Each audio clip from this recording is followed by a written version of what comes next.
নমস্কার বন্ধুরা, নিশিরাগ গল্পের আড্ডায় আমি জয়দীপ আরও একবার তোমাদের সবাইকে স্বাগত জানাই।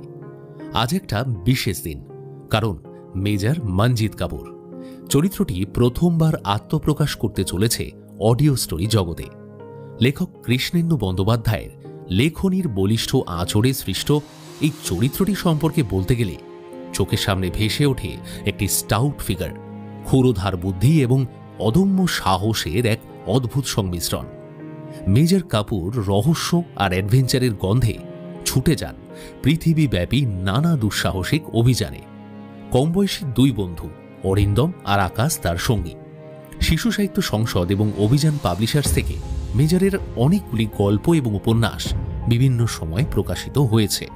আমরা আজকের গল্পটি নির্বাচন করেছি কৃষ্ণেন্দু বন্দ্যোপাধ্যায় রচিত মরু মমি মৃত্যুপণ গল্প অবলম্বনে। গল্পটি ভালো লাগলে কি করতে হবে? আরে বাবা, লাইক, কমেন্টস আর সাবস্ক্রাইবটা করে দেবে তো, কারণ খুব তাড়াতাড়ি আমরা পূরণ করতে চলেছি 50,000 সদস্য সংখ্যা। তো চলো আর দেরি না করে শুরু করা যাক নিশিরাগ গল্পের আড্ডার আজকের বিশেষ নিবেদন। সুলেখক কৃষ্ণেন্দু বন্দ্যোপাধ্যায়ের কলমে মেজর কাপুর সিরিজের আজকের গল্প মেজর ও মমি রহস্য।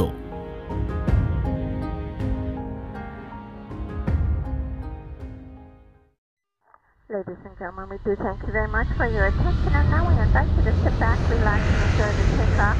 The captain has made tower communications available, so if you'd like to monitor the air traffic system, you'll find that. চীনের তিয়ানশান পর্বতমালার ওপর দিয়ে যে ছোট্ট সরকারি জেট প্লেনটা দক্ষিণ দিক লক্ষ্য করে উড়ে যাচ্ছিল, নিঃশব্দে খুলে গেল তার ককপিটের দরজা। পাইলট আর কো পাইলটের মাথার পেছনে এসে ঠেকল দুটো ঠান্ডা সাবমেশিন গানের নল। চমকে উঠে পেছন ফিরে কাঠ হয়ে যায় দুজনে।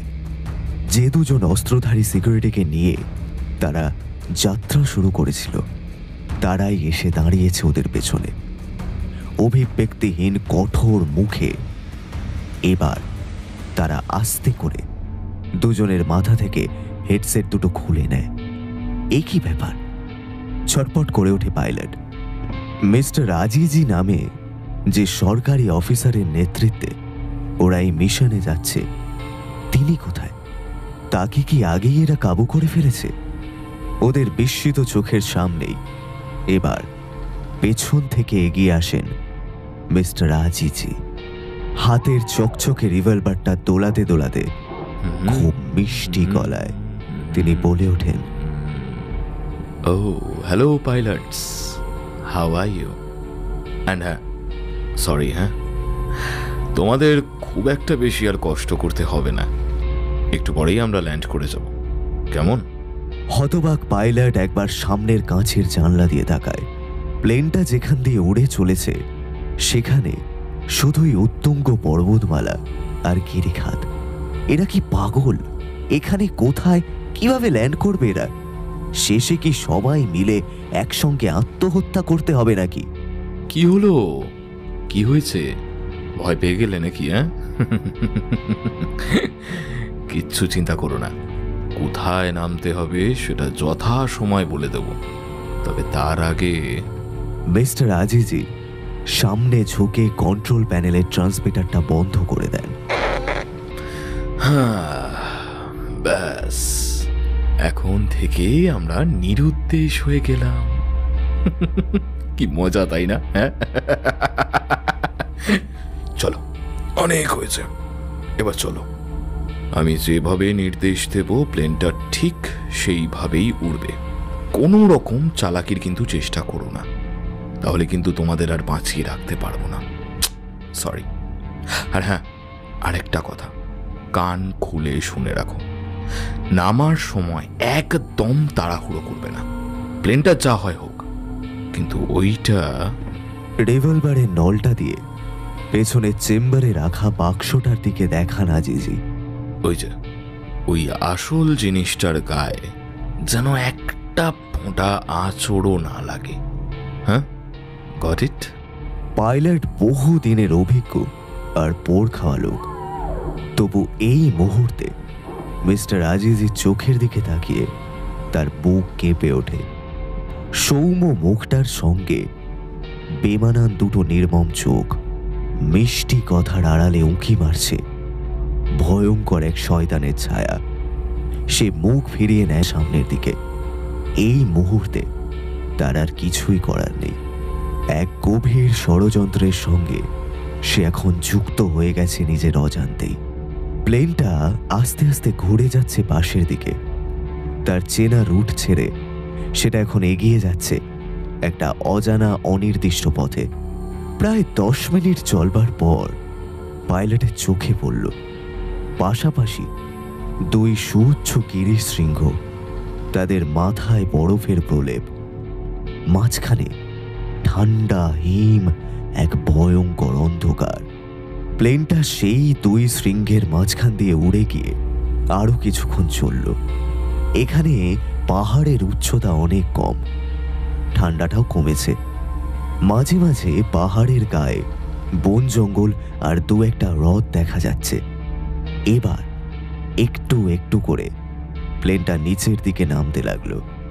পাহাড়ের ছোট বড় রেঞ্জের মাঝেই একটা ছোট্ট ফাঁক, একটা গাছপালা ঘেরা ছোট্ট সমতল। দূর থেকে সেই ফাঁকা জায়গাটা লক্ষ্য করেই এবার নেমে আসার চেষ্টা করতে লাগলো এই জেট প্লেনটা। কিন্তু নামা কি অতই সহজ? একে পাহাড়ি এলাকা, তার মাঝে ছোট বড় গাছপালা, একটু এদিক ওদিক হলেই নিশ্চিত মৃত্যু। প্লেনে একবার আগুন ধরে গেলে বাঁচার কোনো সম্ভাবনাই নেই। তবুও মরিয়া প্লেনটা খুব সাবধানে আকাশে 3-4 বার পাক খেতে খেতে অবশেষে ধীরে ধীরে নেমে আসার চেষ্টা করলো ওই সমতল জায়গাটায়। কিন্তু শেষ রক্ষা হলো না। মাটি থেকে প্রায় 20-25 ফুট উচ্চতায় একটা উঁচু গাছের ডালে প্লেনটার একটা ডানা ছোট্ট করে স্পর্শ করে গেল। আর পরক্ষণেই ব্যালেন্স হারিয়ে প্লেনটা যেন দ্বিগুণ গতিতে হঠাৎ আছড়ে পড়ল নিচের গাছগুলোর মাথায়। ভয়ঙ্কর একটা আওয়াজ করে ভেঙে গেল প্লেনের বাঁ দিকের ডানাটা। 3-4টে বড় গাছকে দুমড়ে মুচড়ে নিয়ে নিজেকে হিচড়ে হিচড়ে প্লেনটা একসময় স্তব্ধ হলো। মাটি আর গাছপালা সব কিছুকে সঙ্গে নিয়ে কেতরে পড়ে রইল সে মাটির সঙ্গে 45 ডিগ্রি কোণ করে। শুধু তার ডান দিকের পাখাটা গাছের মাথা ভেদ করে উঁচু হয়ে রইল তীব্র একটা অহংকারের মতো। পরক্ষণেই সব চুপচাপ। গোটা অঞ্চলটা জুড়ে হঠাৎ নেমে এলো শ্মশানের স্তব্ধতা। শুধু ইঞ্জিনটা থেকে একটা ধোঁয়ার কুণ্ডলি বেরিয়ে উঠে যাচ্ছিল পাহাড়ের গা বেয়ে। খানিকটা দূরেই সেই সমতল ভূমি, একটুর জন্য যেখানে গিয়ে প্লেনটা পৌঁছাতে পারেনি। প্রকৃতি আবার ফিরে যেতে লাগলো তার স্বাভাবিক ছন্দে, যেন এতক্ষণ ধরে কিছুই ঘটেনি এখানে। মিনিট 5 পর মনে হলো প্লেনের বাঁ দিকের দরজাটা কেউ যেন ধাক্কা মেরে খোলার চেষ্টা করছে। ওটা ছিল মাটি থেকে ফুট 3 উপরে। প্লেনটা মুখ থুবড়ে সেভাবেই পড়ে আছে অর্ধেক ভাঙা ডানায় ভর করে। 2-3 বারের চেষ্টায় অবশেষে এক ঝটকায় দরজাটা খুলে গেল। তারপর লাফ দিয়ে নিচে নামলো কেউ। তার পেছন পেছন একে একে আরো 3 জন। শুধু পঞ্চম ব্যক্তিকে দেখা গেল না। 2 জন সিকিউরিটির মধ্যে একজন নামতে পারেনি। সম্ভবত সে এখন মৃত। আহত, ক্লান্ত আর বিপর্যস্ত 4 জন প্রথমে মাটির ওপর হাত পা মেলে কিছুক্ষণ বসে রইল। তারপর একটু একটু করে নিজেদের অবস্থান সম্পর্কে সচেতন হয়ে উঠল সবাই। তারপর যেই চোখ তুলে চারিদিকটা পর্যবেক্ষণ করতে শুরু করল, সেই সময় হঠাৎ আজিজের পকেটের মোবাইলটা বেজে উঠল। তার হাতে রিভলভার ধরাই ছিল তখনও। অন্য হাতে মোবাইলটা বের করে কিছুক্ষণ কথা বললেন তিনি। তারপর অস্ত্র উঁচিয়ে বললেন, এই যে শোনো মিস্টার, একটা 3rd ক্লাস ল্যান্ডিং করে সব তো 12টা বাজিয়ে দিলে। খুব ভাগ্য যে আমরা প্রাণে বেঁচে গেছি আর আমাদের জিনিসটাও নিরাপদে আছে। এবারে মন দিয়ে শোনো, বাক্সটা তোমাদেরই নির্বিঘ্নে বাইরে বের করতে হবে। হাতে খুব আর একটা বেশি সময় নেই। এই চটপট করো, চলো। ওটা নামিয়ে এনে বনের ধারে ওই বড় পপলার গাছটার তলায় নিয়ে চলো। আর হ্যাঁ, আরেকটা কথা বলি, পালাবার চেষ্টা করলে জানো তো কি হবে? হ্যাঁ, নিশ্চয়ই জানো, আর বলতে হবে না আই গেস। কথাগুলো যাদের উদ্দেশ্যে বলা তারা দুজন একবার দাঁতে দাঁত পিষল, তারপর বিনা বাক্য ব্যয় প্লেনের পেছন দিকে এগিয়ে গেল। ওদের পেছনে পাহারা দিতে থাকলো ছোট বড় দুটো আগ্নেয়াস্ত্র।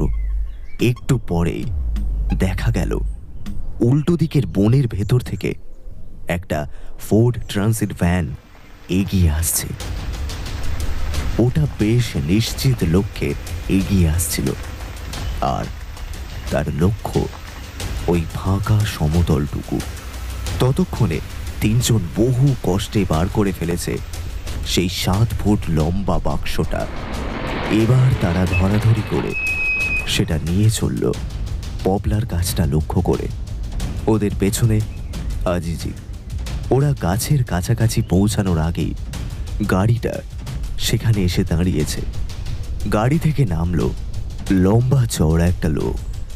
দামি স্যুট পরা লোকটার চোখে গগলস, মুখে চাপ দাড়ি। কোনো কথা না বলে হাতের ইশারায় কাজ করছিল সে। তার নির্দেশে ভ্যানটার পেছনের দরজা খুলে বাক্সটা ঢোকানো হলো সেখানে।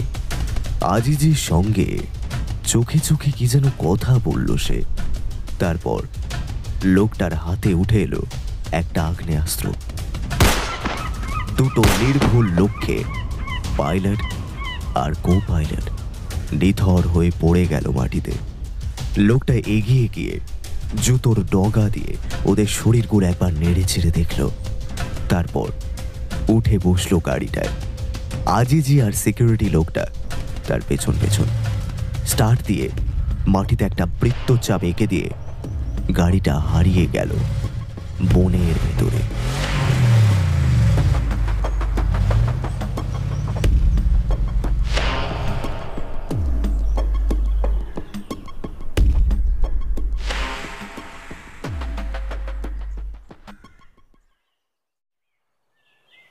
রবিবার সকালটা বড় সুখের সময়।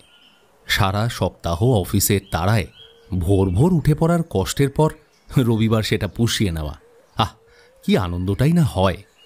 কিন্তু আজ সেই আনন্দে জল ঢেলে দিল মোবাইলের কর্কশ রিংটোনটা। সকাল সবে 7টা।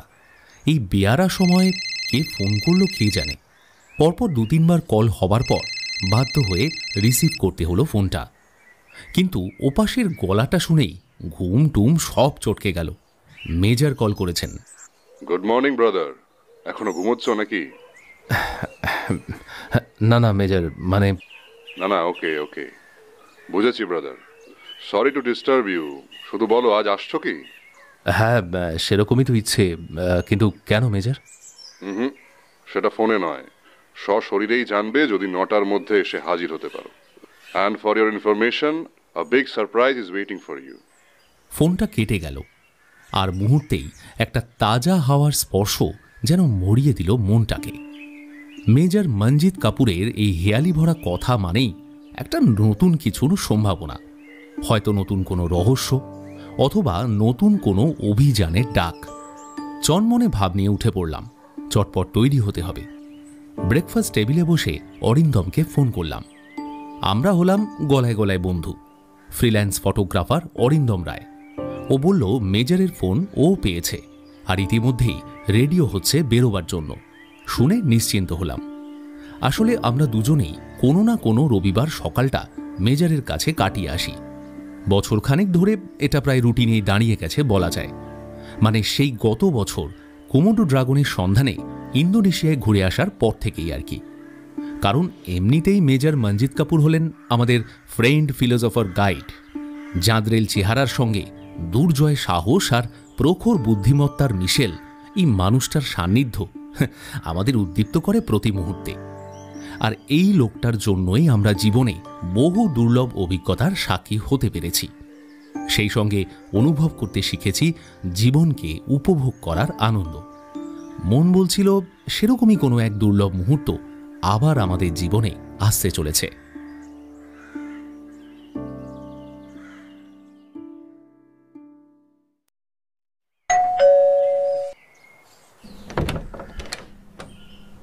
মেজরের ড্রয়িং রুমে ঢুকেই দেখি এক অচেনা ভদ্রলোক বসে আছেন সামনের সোফাটায়। অ্যাপিয়ারেন্স দেখে বেশ হোমরা চোমরা লোক বলেই মনে হচ্ছিল। মেজর আলাপ করিয়ে দিতে বুঝলাম আমার অনুমানই ঠিক। মিস্টার নারায়ণ শুক্লা, ইন্ডিয়ান মিউজিয়ামের একজন এক্সিকিউটিভ ডিরেক্টর। অরিন্দম দেখলাম আগেই হাজির হয়েছে, গম্ভীর মুখে বসে আছে চেয়ারে।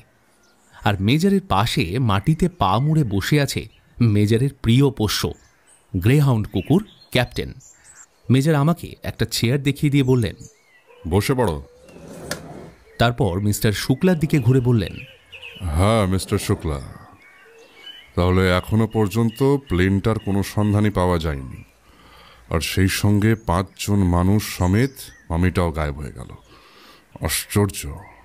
জি মেজর কাপুর, উরুমকি মিউজিয়ামের তরফ থেকে বহু চেষ্টাই করা হয়েছে।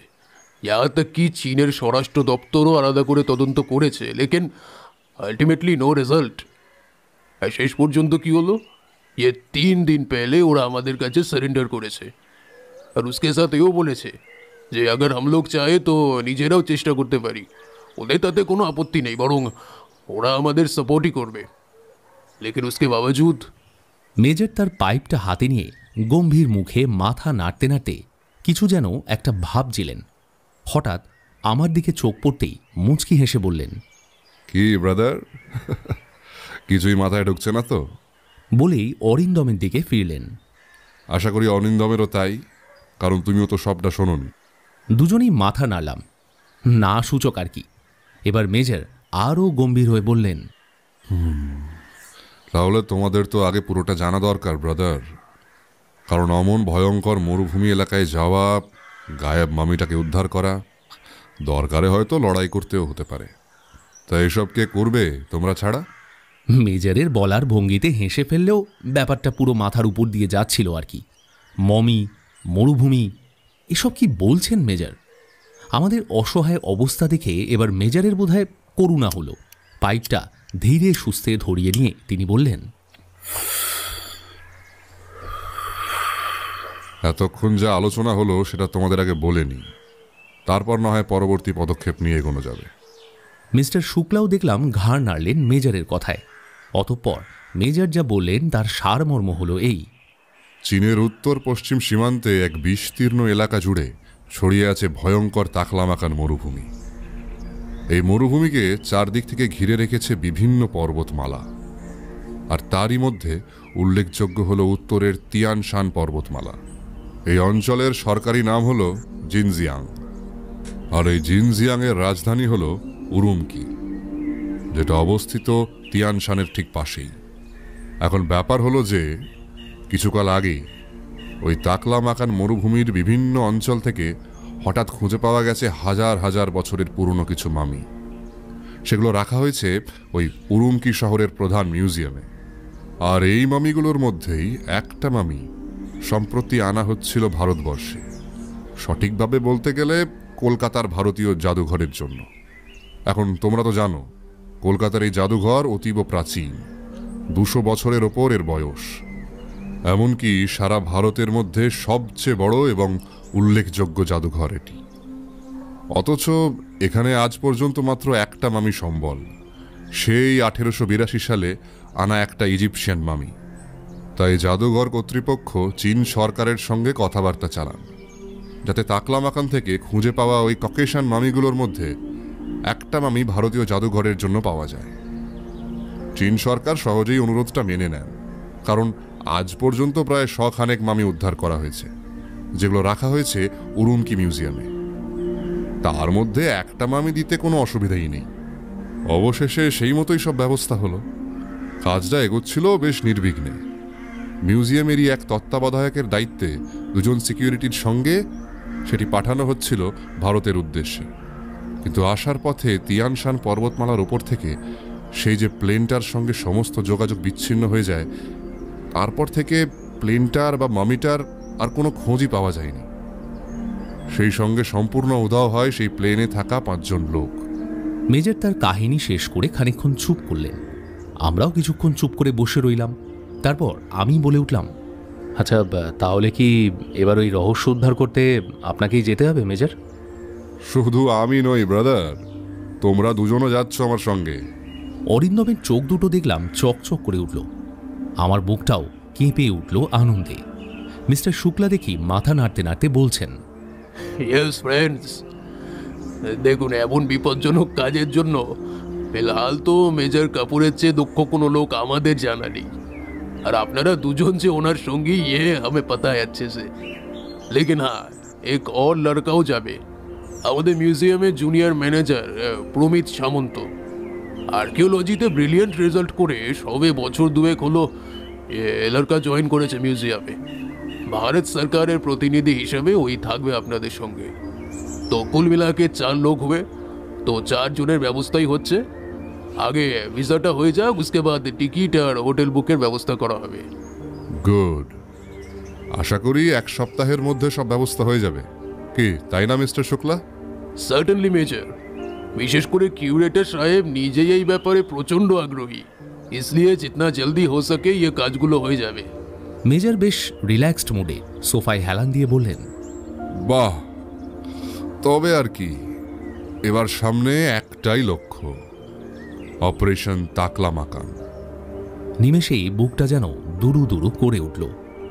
গল্পে পড়া ভয়ঙ্কর সব মরু দৃশ্য চোখে যেন ভেসে উঠল। বিস্তীর্ণ বালিয়ারি, দুরন্ত মরু ঝড় আর সিলিউটের মতো হেঁটে যাওয়া উটের শাড়ি। আহ, এই না হলে জীবন।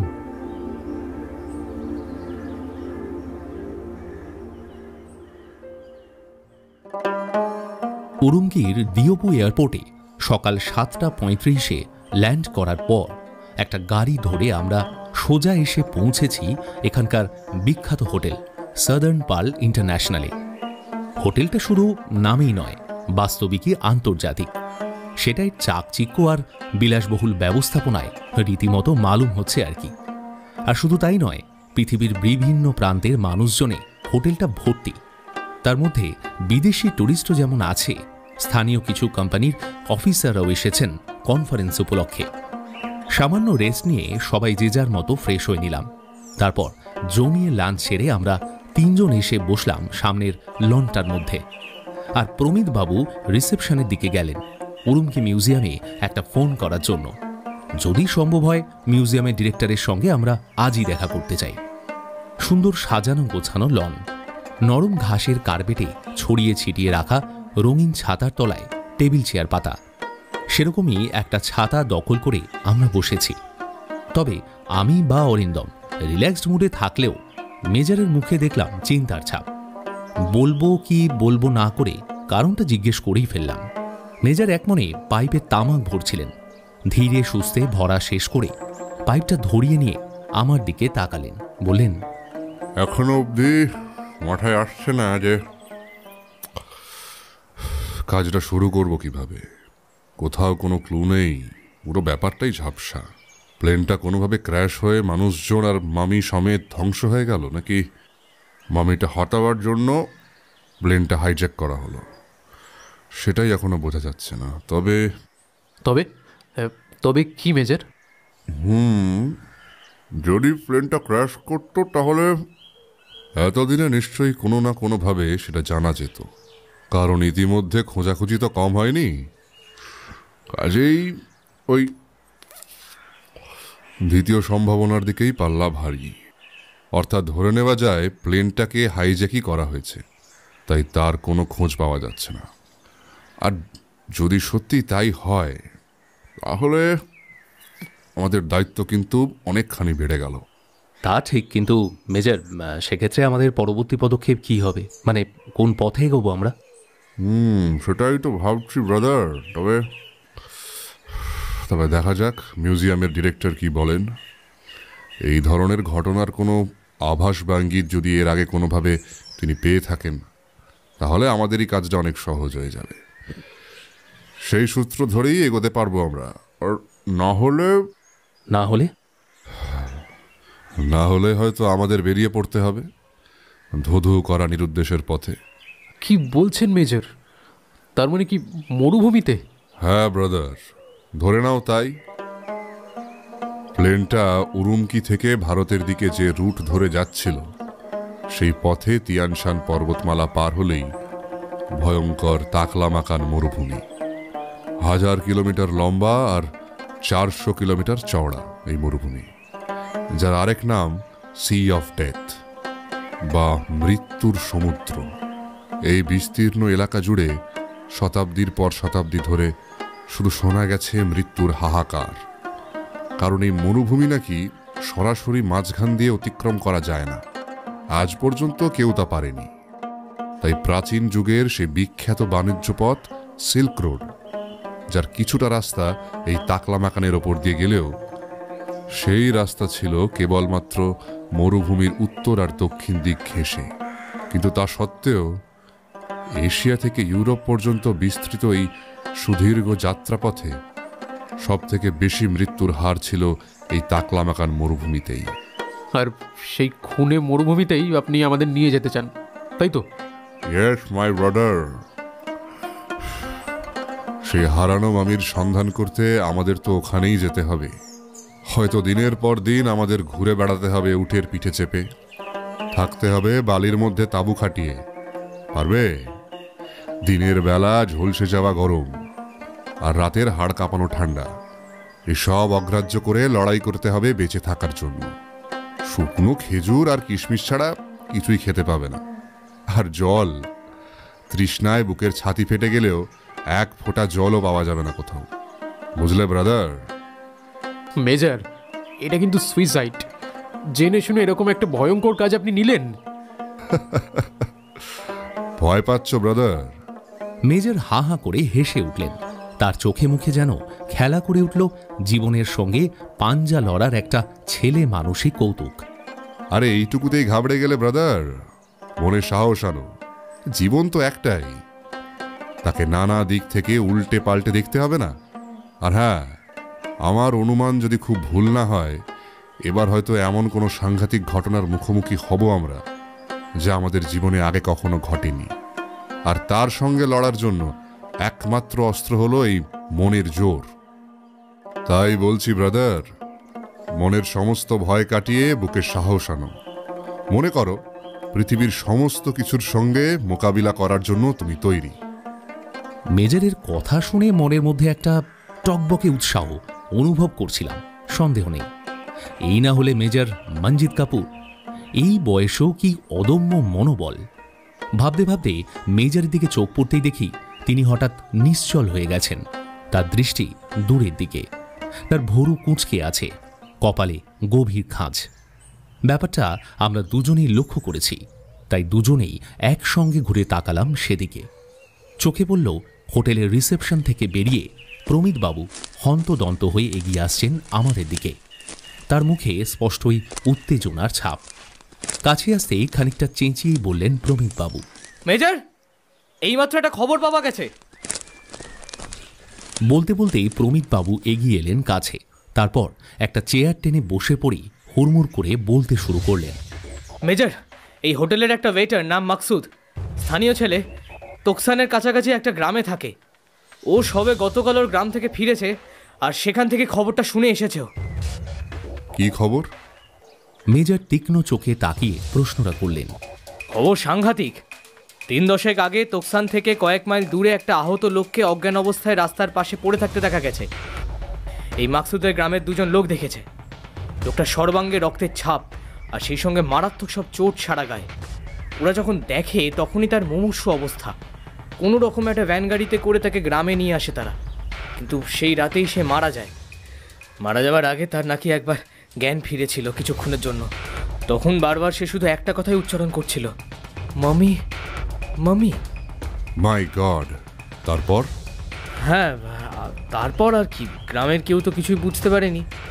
এমনকি তার পরিচয় জানার জন্য লোকটার পকেটও সার্চ করা হয়, কিন্তু রুমাল বা পার্স ছাড়া কিছুই পাওয়া যায়নি। শুধু জামার পকেটে ভাঁজ করা একটা কাগজ ছিল, যাতে লেখা 2টো কথা, কুমি সিজন আর গাওচাং, ব্যাস। অগত্যা পরের দিনই ওরা ওই গ্রামের তার দেহটা কবর দিয়ে দেয়। ও মাই গড, তার মানে আচ্ছা প্রমিত, তার জামা কাপড় কিরকম ছিল কিছু শুনেছ? ওই দেখুন মেজর, একদম ভুলে গেছি। হ্যাঁ হ্যাঁ, মানে মাকসুদের গ্রামের লোকেরা বলেছে তার সৈন্যদের পোশাক পরা ছিল। ভ্রু কুঁচকে যায় মেজরের। আমরাও অবাক হয়ে যাই শুনে। সৈন্যদের মতো পোশাক, তার মানে কি? ওদিকে মেজর তখন অন্যমনস্কভাবে বলে চলেছেন, সৈন্যদের মতো, সৈন্যদের মতো, ও ইয়েস, পেয়ে গেছি। আমরা চমকে তাকাই তার দিকে, কিন্তু মেজরের এখন অন্য মূর্তি। সশব্দে চেয়ারটা ঠেলে দাঁড়িয়ে ওঠেন তিনি। প্রমিতবাবুর কাঁধ দুটো ধরে ঝাঁকিয়ে নিয়ে বলেন, প্রমিত, এখনই গিয়ে একটা বড় গাড়ির ব্যবস্থা করো, কাল সকাল থেকেই লাগবে। তবে কত দিনের জন্য লাগবে তা এখন বলতে পারবো না। যখন যেখানে নিয়ে যাব সেখানেই যেতে হবে। আর লাগবে প্রচুর শুকনো খাবার আর জল, সেটা না হয় তুমি আর আকাশ কিনে নেবে বিকেলে। সেই সঙ্গে দুটো ছোট তাঁবু আর 4টে স্লিপিং ব্যাগও কিনে নিও। আর হ্যাঁ, হোটেলের ম্যানেজারকে এক্ষুনি বলে রাখো যে 2 দিনের জন্য মাকসুদকে ছাড়তে হবে, কারণ কাল সকালে সেও আমাদের সঙ্গে যাবে। প্রমিতবাবু হ্যাঁ কিংবা না কিছুই বলছেন না, শুধু হাঁ করে তাকিয়ে রয়েছেন মেজরের দিকে। খুব স্বাভাবিক, মেজরের এই রূপ তিনি চেনেন না।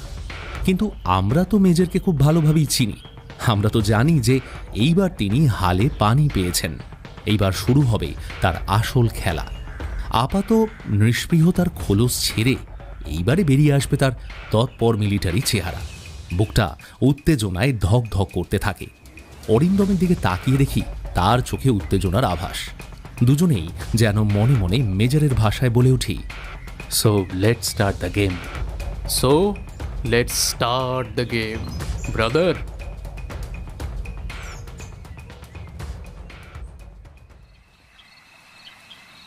সারাটা দিন কেটে গেল মনের মধ্যে একটা উত্তেজনা চেপে রেখে।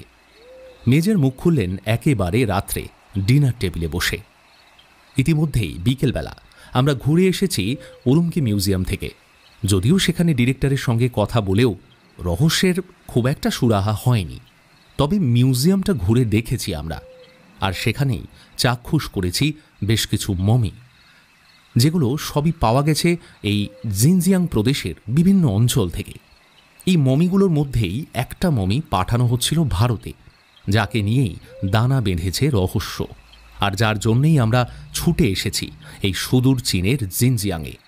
সন্ধে নাগাদ মার্কেটে বেরিয়ে আমি আর প্রমিত কিনে আনলাম দরকারি জিনিসগুলো। পাহাড়ি অঞ্চল হলে হবে কি, রাজধানী শহর, তাই চারিদিক বেশ জমজমাট। মার্কেটটাও বিশাল, সেই সঙ্গে প্রাচীনত্বের সাথে মিশে আছে আধুনিকতা, তাই গাড়ি ঘোড়াও চলছে, আবার উটও দেখা যাচ্ছে। হোটেলে ফিরতে ফিরতে মোটামুটি রাত 9টা। ফিরেই শুনলাম মেজর নাকি ইতিমধ্যেই মাকসুদকে ডাকিয়ে এনে এক প্রস্থ কথা বলে নিয়েছেন। কী কথাবার্তা হলো শোনবার জন্য মনটা উসখুস করছিল আর কি। কিন্তু ভোরে উঠেই বেরোনোর পালা, তাই মেজর বললেন, চলো চটপট ডিনারটা করে নেওয়া যাক, ওখানে বসেই না হয় কথাবার্তা হবে। অরিন্দমকে সঙ্গে নিয়ে মেজর নিচের ডাইনিং রুমের দিকে এগোলেন। মিনিট 5 মধ্যেই মুখ হাত ধুয়ে নিয়ে আমরাও চললাম নিচে। প্রমিতবাবু প্রায় আমাদেরই সমবয়সী, কাজেই এই অল্প সময়ের মধ্যেই আমরা 3 জন বন্ধুর মতোই হয়ে গেছি। পরস্পরকে নাম ধরে ডাকা শুরু হয়ে গেছে। সেই সঙ্গে আপনি থেকে তুমিতে নেমে এসেছি আমরা। লিফট ধরে নামতে নামতে জিজ্ঞেস করলাম, কি বুঝছো প্রমিত? হ্যাঁ, কোন ব্যাপারে?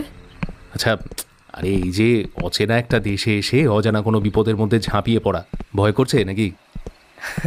না না, আসলে আগে তো কোনো দিন এরকম অ্যাডভেঞ্চারের সুযোগ হয়নি, তাই ঠিক বুঝতে পারছি না বিপদটা ঠিক কীরকম হতে পারে। মিথ্যে বলবো না, ভয় না হলেও বুকের ভেতরটা কেমন শিরশির করছে। তবে হ্যাঁ, তোমাদের মেজরকে দেখলে কিন্তু ভয়টা সব উবে যায়, বুঝলে? ইয়েস বস, এইটা একদম ঠিক বুঝেছ। মেজর মঞ্জিত কাপুর সঙ্গে আছেন মানে তোমার দুশ্চিন্তার জায়গা শূন্য। প্রমিত হেসে ওঠে আমার দিকে তাকিয়ে। ডাইনিং রুমটা প্রায় প্রত্যেক হোটেলের মতোই গ্রাউন্ড ফ্লোরে। অর্ডার দিয়ে কোণের একটা টেবিলে বসে অপেক্ষা করছিলেন মেজর। আমরা গিয়ে বসতে না বসতেই খাবার চলে এলো, কিন্তু খাবার দেখে চক্ষু চড়ক গাছ। প্রত্যেকের জন্য বড় একটা প্লেটে শুধু মাংসের একটা আইটেম, আর কাঁচের গ্লাসে 1 গ্লাস করে পানীয়। কি ব্রাদার, হাঁ করে প্লেটের দিকে তাকিয়ে আছো যে? শুরু করো। মেজর এটাই। ফ্রেঞ্চ কাট দাড়ির ফাঁকে মেজর তার মার্কামারা হাসিটা হেসে বললেন, ইয়েস ব্রাদার, এটাই। দুপুরের লাঞ্চে পেট ভরে ওগুর পোলো খেয়ে নিয়েছো, কিন্তু রাতে হালকা খাওয়াই ভালো, তাই এই দাপাঞ্জির অর্ডার দিলাম। ভয় নেই, এটা উটের মাংস নয়, স্রেফ চিকেন, আলু আর সবজির টুকরো দিয়ে বানানো। আর এই সঙ্গের পানীয়টা হলো কেভাস, এই অঞ্চলের এক বিখ্যাত পানীয়। অরিন্দম তখনও ঠিক ধাতস্থ হতে পারেনি, তবু সকলের সঙ্গেই খাওয়া শুরু করতে করতে বলল, কিন্তু মেজর, এর সঙ্গে মেন আইটেম কিছু নেই, মানে ওই রাইস বা ব্রেড জাতীয় কিছু? কেন ব্রাদার, যখন কলকাতার নাম করা কোনো রেস্তোরাঁয় গিয়ে শুধু বালতি ভরা চিকেন খেয়ে আসো, তখন এ কথাটা মনে হয় না? লজ্জায় মুখ তুলে তাকাতে পারলাম না মেজারের দিকে। সত্যি তো, কলকাতায় এখন আমরা স্রেফ ভাত রুটি ছাড়াও কত রকম খাবার খাই, আর বুক ফুলিয়ে তা নিয়ে গল্প গাছাও করি। এই সবই তো এখন আমাদের স্টেটাস। অথচ একটু ভেবে দেখলে মনে হয় পৃথিবীর নানা দেশে নানা কত রকমের খাবার, যেখানে যা পাওয়া যায় সেটাই সে দেশের খাদ্য হয়ে দাঁড়ায়, আর তা খেয়েই মানুষ দিব্যি জীবন ধারণ করে। আসলে মনটাই বোধহয় সব। যে কোনো অন্য রকম কিছুকে মানসিকভাবে গ্রহণ করতে পারাটাই সবচেয়ে বড় কথা। ভাবতে ভাবতে অন্য মনস্ক হয়ে পড়েছিলাম। চমক ভাঙল মেজরের কথায়। এনিহাউ, আচ্ছা এসব কথা এখন ছাড়ো, কাজের কথায় ফেরা যাক। মন দিয়ে শোনো, আগামীকাল সকাল 7টার মধ্যে আমাদের প্রত্যেককে রেডি হয়ে নিতে হবে। দরকার হলে আজ রাতেই সব জিনিসপত্র গুছিয়ে নাও। ভোর 6:30টায় গাড়ি এসে যাবে, আর 7টায় আমরা স্টার্ট করব towards Kummi season. Kummi season নামটা কোথায় যেন শুনেছি, চেনা চেনা লাগছে। হ্যাঁ, লাগতেই পারে, কারণ নামটা তুমি আজ সকালেই শুনেছ প্রমিতের মুখে। হ্যাঁ, প্রমিতের মুখে? ও হ্যাঁ হ্যাঁ হ্যাঁ হ্যাঁ, মনে পড়েছে এবার। এই নামটাই তো সেই লোকটার চিরকুটে পাওয়া গিয়েছিল, তাই না? কারেক্ট। কুমি সিজন আর গাওচাং। তোকসান শহরকে মাঝখানে রাখলে তার উত্তরে গাওচাং আর দক্ষিণ দিকে পড়ে কুমি সিজন। যদিও এই কুমি সিজন কোনো বিখ্যাত জায়গা নয়, কিন্তু তার সঙ্গে গাওচাং নামটা জুড়ে যেতে আমার একটা ভয়ঙ্কর দুশ্চিন্তা হচ্ছে ব্রাদার। কেন মেজর? কারণ এই অঞ্চলটা ইতিহাস আর প্রত্নতত্ত্বের নিরিখে বিখ্যাত ট্যুরিস্ট স্পট। বলেন কি মেজর, ট্যুরিস্ট প্লেস এই জিনজিয়াংয়ে? ইয়েস ব্রাদার, আসলে গোটা চীন জুড়েই তো অদ্ভুত সব দেখার জায়গা আছে। যেমন ধরো এই দক্ষিণ চীনের কুনমিংয়ে স্টোন ফরেস্ট, যেটা আসলে প্রায় 450 বর্গমাইল জুড়ে একটা পাথুরে অঞ্চল। সেখানে কোটি কোটি বছর ধরে চুনা পাথরের স্তূপ বিভিন্নভাবে ফরমেশন হয়ে এমন রূপ নিয়েছে যেন মনে হবে বিরাট বিরাট উঁচু গাছে ভরা গভীর অরণ্য। অথচ সেই সব পাথরগুলোর কোনোটাই কিন্তু মানুষের সৃষ্টি নয়। আবার দেখো, সিচুয়ানের ইয়াংজে নদীর ওপর পাহাড়ের গায়ে গায়ে বো জাতির লোকেরা তাদের শবদেহের কফিনগুলোকে ঝুলিয়ে রাখে। এই প্রথা কিন্তু মানব সভ্যতার আর কোনো জাতির মধ্যেই নেই। তাই এই ঝুলন্ত কফিন দেখার জন্যও লোকেরা ছুটে আসে পৃথিবীর বিভিন্ন প্রান্ত থেকে। আর জিয়ান শহরের টেরাকোটা সৈন্যের দল তো পৃথিবীর সেরা দ্রষ্টব্যগুলোর একটা হিসেবে ইতিমধ্যেই বিখ্যাত। মাটির তলা থেকে উদ্ধার করা হাজার হাজার মাটির তৈরি সৈন্যদল, যেগুলো তৈরি করা হয়েছিল চীনের প্রথম সম্রাট কিনশি হুয়াংয়ের রাজত্বকালে। আর সম্রাটের মৃত্যুর পর তার সঙ্গেই কবর দেওয়া হয়েছিল মাটির নিচে। ভাবতে আশ্চর্য লাগে, আজ থেকে 1800 বছর আগের এইসব মূর্তি এখনো প্রায় একই রকম রয়ে গেছে। মেজরের কথা শুনে বিস্ময় যেন ঘোর লেগে যায় আমাদের চোখে। সত্যি, পৃথিবীর বুকে কত যে অজানা আশ্চর্য বিষয় লুকিয়ে আছে, আমরা কোনো কথাই বলতে পারি না, শুধু শুনে যাই মেজরের কথা। এখন এই যে চীনের বিভিন্ন প্রান্তের এত দ্রষ্টব্য, তার সঙ্গে পাল্লা দিতে উত্তর পশ্চিমের এই জিনজিয়াংও কিন্তু কিছু কম যায় না। কারণ এই জিনজিয়াংয়েও খুঁজে পাওয়া গেছে ইতিহাসের অপূর্ব কিছু নিদর্শন, যা চীনের এই অঞ্চলে বারবার টেনে আনে পৃথিবীর বিভিন্ন প্রান্তের ট্যুরিস্টদের। তার মধ্যে একটা প্রধান দ্রষ্টব্য হলো এই রহস্যময় মামিগুলো, তারিম নদীর অববাহিকা জুড়ে খুঁজে পাওয়ার জন্য যাদের তারিম মামি বলেই চিহ্নিত করা হয়। তারপর ধরো তারিম নদীর ধারে ধারে পৃথিবীর আদিমতম পপলার অরণ্য, জিওলজিস্টদের মতে যার বয়স প্রায় 6 কোটি বছর। ভাবতে পারছো? তবে এই অঞ্চলের সবচেয়ে আকর্ষণীয় টুরিস্ট স্পট বোধ হয় বেজেক্লিক। তুরপান শহর পেরিয়ে ফ্লেমিং পর্বতের গায়ে এই বেজেক্লিক, যেখানে পাহাড় কেটে তৈরি করা 77টি গুহা দাঁড়িয়ে আছে গায়ে গায়ে, যার ভেতর রয়েছে অবাক করে দেওয়া 1000 বুদ্ধমূর্তির মিউরাল। আর তারই কাছাকাছি গভীর মরুভূমির মধ্যে এক অপূর্ব সুন্দর গাওচাং। এই গাওচাং বা কারাখোজা, এটা ছিল সিল্ক রোডের পথে এক গুরুত্বপূর্ণ মরুদ্যান, ব্যবসায়ীদের দীর্ঘ যাত্রার মাঝে বিশ্রামের জায়গা। প্রাচীন জুসি সম্প্রদায়ের গড়ে তোলা এই শহর প্রায় 2000 বছর আগের তৈরি। আর তারপর থেকে এই শহর বারবার হাত বদল হয়েছে বিভিন্ন রাজবংশের হাতে। অবশেষে 14 শতাব্দীর এক ভয়ঙ্কর যুদ্ধে শহরটা ধ্বংস হয়ে যায়। এখন যদিও পাশেই আধুনিক শহর গড়ে উঠেছে, কিন্তু গভীর মরুভূমির মধ্যে এখনও রয়েছে চীনের হান, হুয়ান আর মিং রাজত্বের সেই সব ধ্বংসাবশেষ, যার ঐতিহাসিক মূল্য অপরিসীম। আবার কাছেই ওই 1000 বুদ্ধের গুহা বেজেক্লিক, সেখানেও প্রত্নতত্ত্বের হিসেবে দুর্মূল্য সব নিদর্শন। তাই আমার আশঙ্কা হচ্ছে। কিন্তু মেজর, ব্যাপারটা অনেকটা বুনোহাঁস ধরার মতো হয়ে যাচ্ছে নাকি?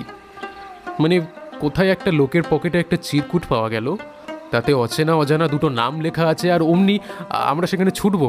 বাহ, ব্রিলিয়ান্ট, খুব ভালো প্রশ্ন করেছো। লোকটা কে, আর তাকে নিয়ে এত ভাববই বা কেন আমরা? হ্যাঁ ব্রাদার, ভাবতে হচ্ছে, কারণ তোমাদের মনে আছে নিশ্চয়ই, লোকটা মারা যাওয়ার আগে একটা কথাই শুধু বলেছিল, মামি, তাই তো? ইয়েস, মামি।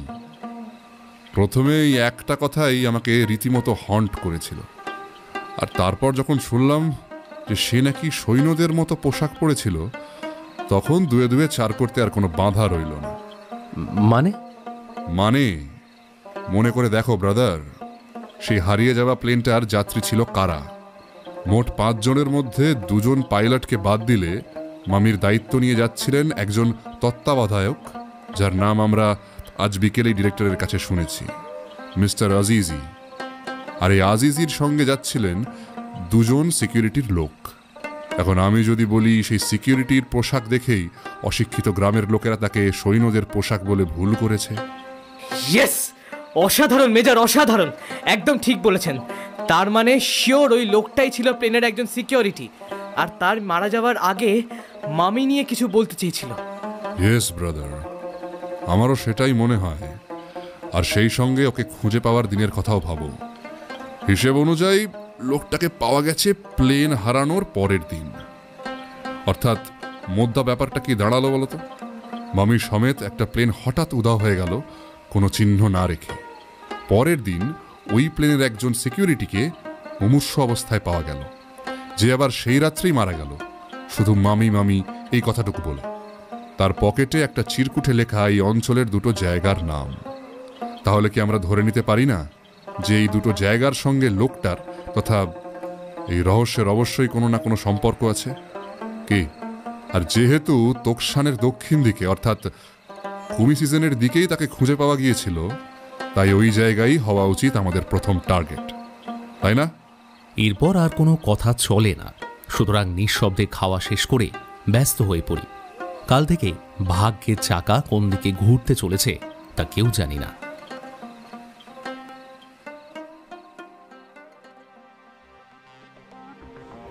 মাইলের পর মাইল ফাঁকা রাস্তা, দুপাশে ঊষর পার্বত্য উপত্যকা, বালিয়াড়ি আর ইতস্তত ছড়ানো গাছপালা, অজস্র ছোট ছোট কাঁটা ঝোপের মধ্যে মাঝে মধ্যে খাড়া হয়ে দাঁড়িয়ে থাকা 2-1টা ঝাউ কিংবা পপলার দেখে মনে হয় যেন একদল স্কুল ছাত্রের মধ্যে ছড়ি নিয়ে পাহারা দিচ্ছেন এক একজন শিক্ষক। তার মধ্যেই তিয়ানশান রেঞ্জের ঠিক পাশ ঘেঁষে লম্বা একটা কালো বেল্টের মতো পড়ে আছে রাস্তাটা, হাইওয়ে 314। সেই রাস্তা ধরে তীব্র গতিতে আমরা ছুটছি তোকসান পার হয়ে বেঙ্গলের পথে। আমাদের লক্ষ্য কুমি সিজন। উরুমকি ছাড়ানোর আগে থাকতেই একটা নদী পেয়েছিলাম, যেটা বয়ে যাচ্ছিল আমাদের পাশে পাশেই। ড্রাইভার বলল নদীটার নাম বেয়াং। অনেকটা রাস্তায় নদীটা আমাদের সঙ্গ দিয়েছিল, তারপর হঠাৎই যেন হারিয়ে গেল চোখের আড়ালে। রোদের তেজ সাংঘাতিক, এসি গাড়িতেও রীতিমতো গরম লাগছে। তবু তার মধ্যেই ভালো দৃশ্য পেলে কাঁচ নামিয়ে অরিন্দম ফটো তুলছিল। এখানে আসার আগে ও একটা অ্যাসাইনমেন্ট জোগাড় করেছে, এই জিনজিয়াং অঞ্চলের উপর একটা ফটো ডকুমেন্টারি কভার করবে বলে একটা পত্রিকার জন্য। তার জন্যই ওর ফটো তোলা আর নোটস নেওয়া চলছে। গাড়িতে বসার পর থেকে মেজর প্রায় কথাই বলেননি, শুধু তোকসানের অনেকটা আগে যখন বিরাট বড় একটা 3 মাথা ক্রসিং দেখা গিয়েছিল, তখন বাঁদিকের রাস্তাটার দিকে আঙুল তুলে দেখিয়ে বলেছিলেন, চিনে রাখো ব্রাদার, এই রাস্তাটাই তুরপান আর কুমুল হয়ে চলে গেছে সেন্ট্রাল চীনের দিকে। আর ওই তুরপান শহরের কয়েক মাইল দূরেই গাওচাং। আমাদের হয়তো আবার ফিরে আসতে হবে এই রাস্তায়, আর যদি ভাগ্য ভালো থাকে তাহলে একটা ঐতিহাসিক। বলতে বলতেই মেজর কথা থামিয়ে চুপ করে যান। তার ভুরু কুঁচকে যায়, চোখ দুটো ছোট হয়ে আসে। প্রমিত অবাক হয়ে কি যেন একটা বলতে যাচ্ছিল, সঙ্গে সঙ্গে তাকে হাতের ইশারায় চুপ করতে বলি। মেজর গম্ভীর চিন্তায় আচ্ছন্ন, অতএব এখন কোনোভাবেই ওকে ঘাঁটানো যাবে না। তোকসানে আধ ঘন্টার ব্রেক, সঙ্গে আনা কফিতে গলা ভিজিয়ে সোজা মাকসুদদের গ্রাম। গতকাল মেজর মাকসুদের সঙ্গে কথা বলে সেই লোক দুটোর নাম জেনে নিয়েছিলেন, যারা রাস্তার ধার থেকে তুলে নিয়ে গিয়েছিল সেই আহত সিকিউরিটিকে। গ্রামে গিয়ে তাদের খুঁজে বার করে সমস্ত কথা আরেকবার ডিটেলস জানতে চাইলেন মেজর, যদি কথায় কথায় কোনো নতুন তথ্য পাওয়া যায় আর কি। কিন্তু না, জানা খবরের পুনরাবৃত্তি ছাড়া নতুন কিছুই পাওয়া গেল না। অগত্যা সেখান থেকে বেরিয়ে আবার কুমি সিজনের পথে, আবার সেই নির্জন পাহাড়ি রাস্তা, পর্বত আর মরুভূমির রাজ্যে লুকোচুরি খেলা। এর মধ্যে আমাদের সঙ্গে মেজর সেভাবে আর কথাই বলেননি, নিজের মধ্যেই বোধ হয়েছিলেন। আমরাও মেজরকে আর ডিস্টার্ব করিনি, মাঝে মাঝে নিজেরাই দু একটা কথা বলছিলাম। এইভাবে প্রায় ঘন্টা খানেক চলার পর একটা জায়গায় এসে গাড়ি থামিয়ে ড্রাইভার জানালো যে আমরা কুমি সিজন পৌঁছে গেছি।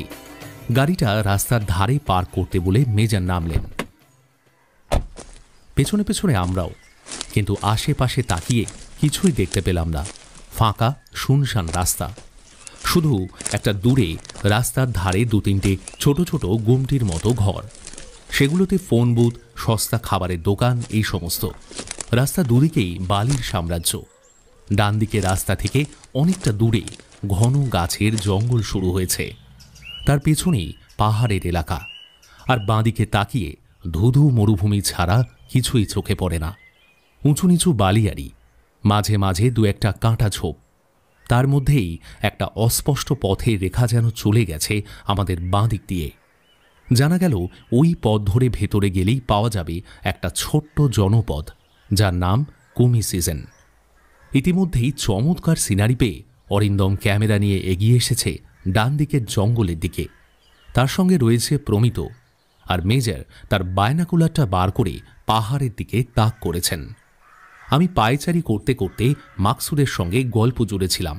ওর কাছে এই অঞ্চল সম্পর্কে যদি কিছু জানা যায় তারই চেষ্টা করছিলাম আর কি। হঠাৎই মেজরের অস্ফুট গলার স্বর কানে এলো, ও মাই গড!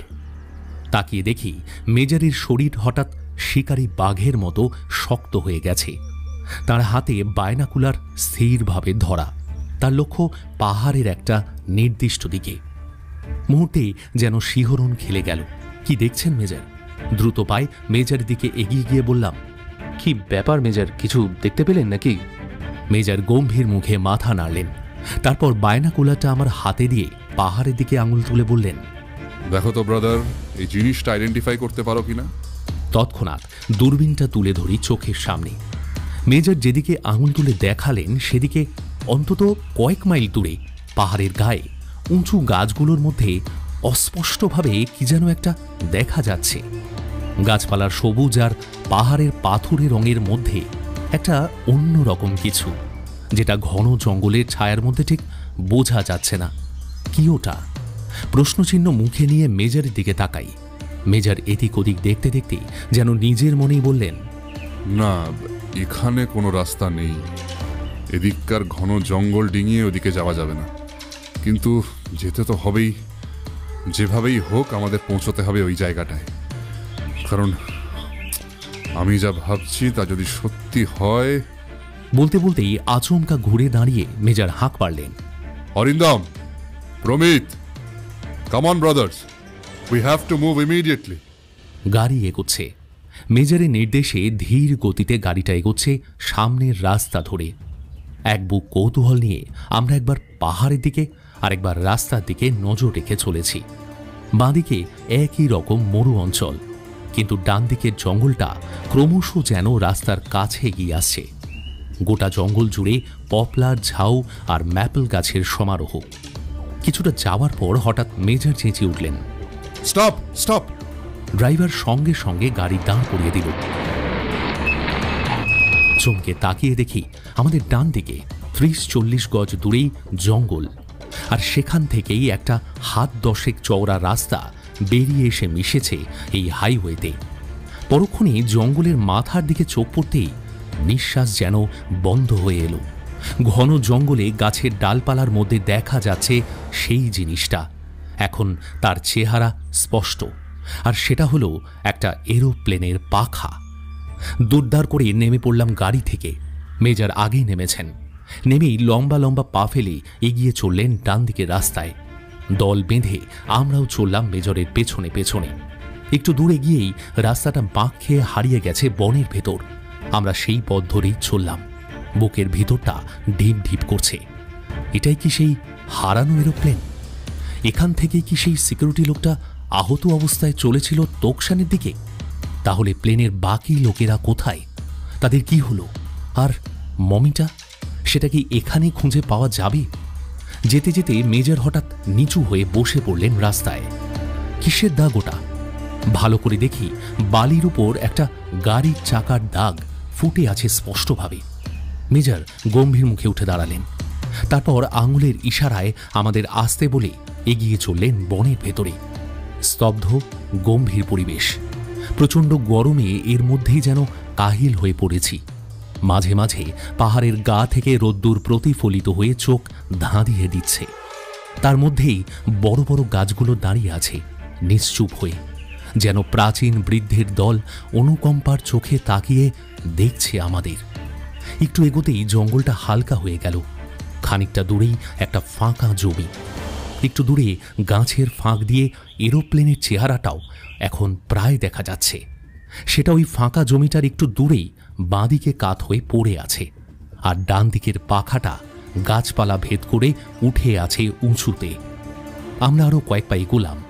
তারপর বন শেষ হয়ে এলে পড়লাম ফাঁকা জায়গাটায়, আর সেখানে পা রাখা মাত্রই সবাই একসঙ্গে স্তব্ধ হয়ে দাঁড়িয়ে পড়লাম। আমাদের সামনে লম্বা একটা মাঠের মতো সেই ফাঁকা জমিটা, তার এক প্রান্তে একটা মস্ত বড় পপলার গাছ, আর সেই গাছ থেকে একটু দূরেই পড়ে আছে দুটো মৃতদেহ। মেজরই সবচেয়ে আগে ছুটে গেলেন সেদিকে। আমরাও ছুটলাম। কিছুটা পৌঁছে আসা আধ খাওয়া দুটো মৃতদেহ। কোমর থেকে নিচটা প্রায় নেই, শুধু শরীরের ঊর্ধ্বাঙ্গ কিছুটা স্বাভাবিক। আর তাই পোশাক দেখে চেনা যায় যে এগুলো পাইলটের পোশাক। আর সেই সঙ্গে দুজনেরই বুকের কাছে রক্তের ধারা। কারা বন্দুক দিয়ে গুলি করে এ দুই হতভাগ্যের ইহলীলা সাঙ্গ করেছে। মেজরের দিকে তাকালাম। মেজর মুখ তুললেন। তারপর কিছু না বলেই কঠোর মুখে এগিয়ে চললেন প্লেনটার দিকে। অরিন্দম ইতিমধ্যেই লাশগুলোর ছবি তুলে নিয়ে এগিয়ে গেছে প্লেনটার দিকে, আর ঘুরে ঘুরে বিভিন্ন অ্যাঙ্গেল থেকে ভাঙা প্লেনটার ছবি তুলতে শুরু করেছে। এবার সবাই মিলে প্লেনটা ঘিরে দাঁড়ালাম আমরা। বোঝাই যাচ্ছে এই সমতল ফাঁকা জায়গাটা লক্ষ্য করেই প্লেনটা নামতে আসছিল। মাঝপথে হয়তো কোনো গাছে ধাক্কা খেয়ে ছিটকে পড়েছে মাটিতে, ফলে যাত্রীরা আহত বা নিহত হয়েছে। কিন্তু সেক্ষেত্রেই দুই পাইলটকে হত্যা করল কে? কেনই বা? মেজর এতক্ষণ প্লেনের চারপাশটা খুঁটিয়ে দেখছিলেন। এবার বললেন, রহস্য জমে উঠেছে ব্রাদার। যদিও কিছু পাবো না জানি, তবু চলো একবার প্লেনের ভেতরটা দেখে নেওয়া যাক। শুরু হলো অনুসন্ধান। সিঁড়ি নেই। মাটি থেকে প্রায় 4 ফুট উপরে প্লেনের দরজা। কোনো রকমে কষ্ট করে একে একে উঠলাম আমরা। তারপর প্রায় ঘন্টা খানেক ধরে প্লেনের ভেতরটা আর আশপাশটা খোঁজাখুঁজি করেও একটা চিঠি আর একটা ম্যাপ ছাড়া কিছুই উদ্ধার করা গেল না। ম্যাপটা এই জিনজিয়াং অঞ্চলের, আর প্রিন্টেড চিঠিটা হলো উরুমকি মিউজিয়াম থেকে ভারতীয় জাদুঘরের জন্য পাঠানো একটা অফিসিয়াল লেটার। পরিশ্রমে গরমে ক্লান্ত শরীর নিয়ে আমরা একে একে এসে দাঁড়ালাম সেই বড় পপলার গাছটার তলায়। বিধ্বস্ত শরীরেও মনের মধ্যে একটা অদ্ভুত তৃপ্তি, কারণ আমাদের অভিযান প্রাথমিকভাবে সফল। আমরা খুঁজে পেয়েছি সেই হারিয়ে যাওয়া এরোপ্লেন, যার 5 জন যাত্রীর মধ্যে 3 জন মৃত, শুধু বাকি 2 জন যাত্রী, অর্থাৎ সরকারি অফিসার মিস্টার আজিজি আর একজন সিকিউরিটি এই মুহূর্তে নিরুদ্দেশ, আর সেই সঙ্গে বেপাত্তা সেই মমিটা। এবার জিজ্ঞাসু চোখে তাকাই মেজরের দিকে। রুমাল বার করে ঘাম মুছতে মুছতে মেজর বললেন, নাও দ্য পিকচার ইজ ক্লিয়ার। নিখুঁত প্ল্যান করে মামিটা হাতানো হয়েছে, এবং কাজটা করেছে ওই 3 বিশ্বাসঘাতক, আজিজি আর ওই সিকিউরিটির 2 জন। কিন্তু কিন্তু প্রশ্ন হলো, মামিটা ওরা পাচার করলো কিভাবে? মানে আগে থেকে ব্যবস্থা না থাকলে সেটা তো সহজ নয়। সুতরাং নিশ্চয়ই এর পেছনে আরও কেউ আছে, হয়তো গোটা একটা দল। কিন্তু মেজর, মমিটা ওরা নিয়ে গেল কোথায়? সেটা বোধহয় আমরা আন্দাজ করতে পারি ব্রাদার, আর সেই আন্দাজ ধরেই আমাদের এবার ছুটতে হবে গাওচাংয়ের দিকে। বলতে বলতেই মেজর পকেট থেকে বার করে আনলেন একটু আগে খুঁজে পাওয়া ম্যাপটা। তারপর 2 হাতে মেলে ধরে চোখ বুলোতে বুলোতে হঠাৎ চমকে বলে উঠলেন, মাই গুডনেস! কৌতূহলে আমরা প্রায় হুমড়ি খেয়ে পড়লাম মেজরের হাতে ধরা ম্যাপের ওপর। সেখানে জিনজিয়াংয়ের প্রত্যেকটি অঞ্চল বেশ স্পষ্ট, আর তার মধ্যেই গাওচাং শহরের ভেতর দিয়ে একটা জায়গার চারপাশে লাল কালি দিয়ে দাগ দেওয়া রয়েছে। জায়গাটার নাম অ্যাস্তানা সমাধিক্ষেত্র।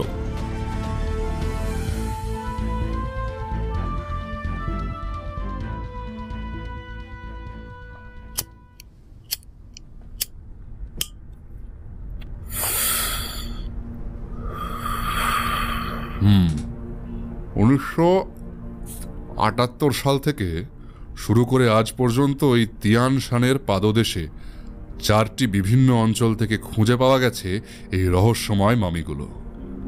মূলত তাকলামাকানের তারিম বেসিন থেকে পাওয়া বলে এদের তারিম মামি নামে চিহ্নিত করা হয়। এদের বয়স প্রায় 1000 থেকে 4000 বছর।